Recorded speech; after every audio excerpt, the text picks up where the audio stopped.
Hey guys, it is Saturday here in West Virginia, and as promised, we're doing our Supra Saturday. We have the latest Supras from Autoworld, version A and B, and we will be cracking both of them for you.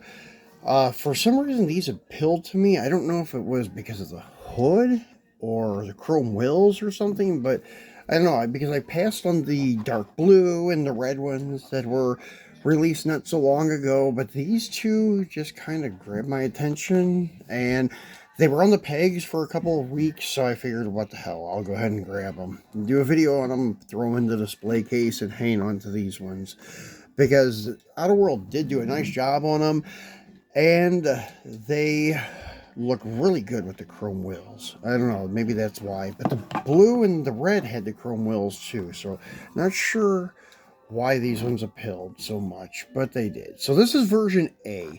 And it is in your super white on a Supra. A super white Supra.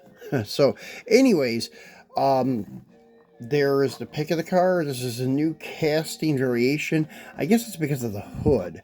And then on the back, it just tells you what's in this lineup of release 1 from 2023. You have your 91 Mitsubishi 3000 GT VR4, which is the new casting.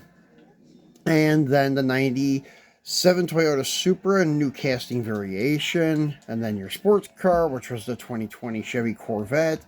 The muscle trucks, which is the 83 Chevy Silverado step side that is lowered. And then your 79 Lincoln Continental Mark V. That's the one we did the video on not so long ago. We did both variations of it too, the A and B. And then the 84 Dodge Caravan, which we've done an unboxing on the tan gold colored one, and we'll be doing an unboxing on the maroon one not so far from now. So we've done a lot from these releases. This is the only thing that's been popping up at my Walmart lately is these release ones from 2023. We finally got a case of release 2 for 2023, and we did the unboxing on the fleet side with the step side square body not so long ago, maybe last week.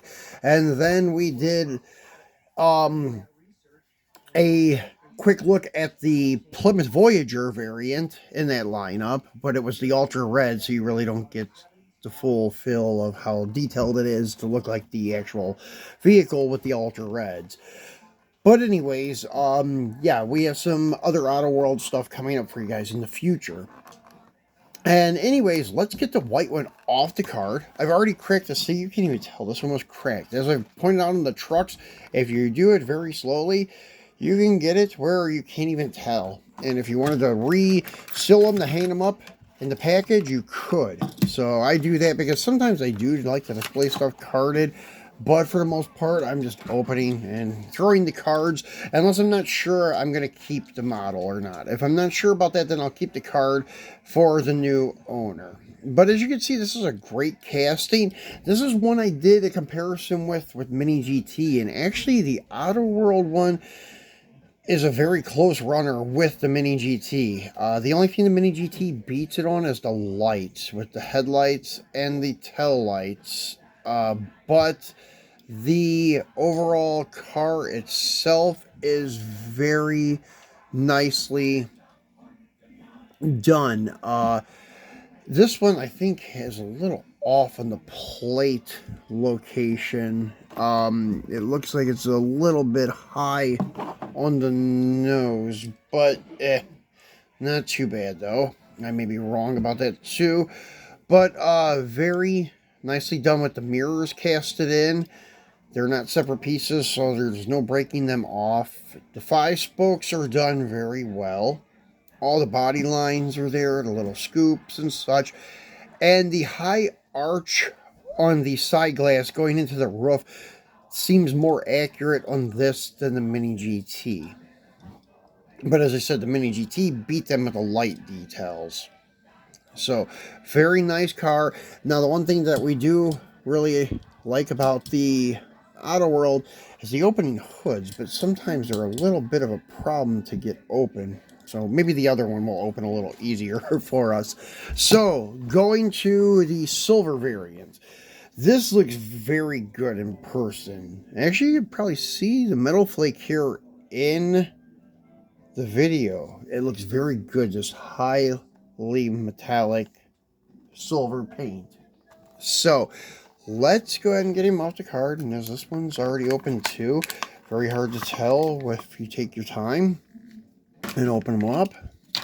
So this looks very good. I guess the plate isn't really much higher on the nose than the other one.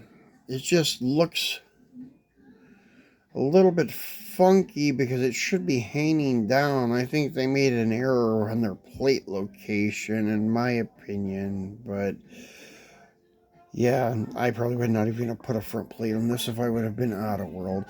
But anyways, besides that, not too bad. And then let's see if this one will cooperate a little bit more. Yeah, it's going to open up for us. So we can see the 2JZ engine. And as always, Autoworld does not disappoint with engine detail. They do a fabulous job with their engine details. So very cool car in this metallic silver.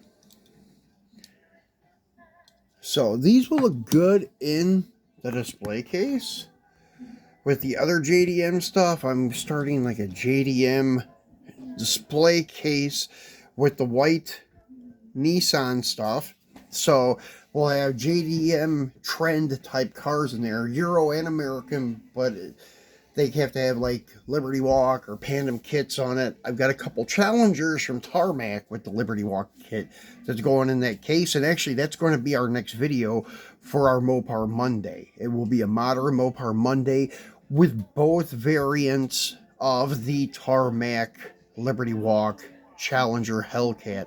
We're waiting for the third release, which will be a Miho exclusive. It's red with the black flares and black wheels.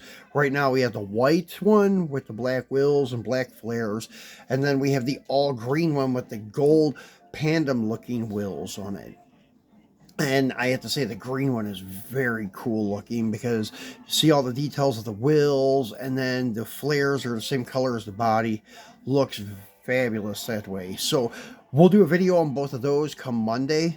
So thanks for watching, guys. Have a nice Saturday and enjoy the rest of your weekend. We'll see you on our Mopar Monday.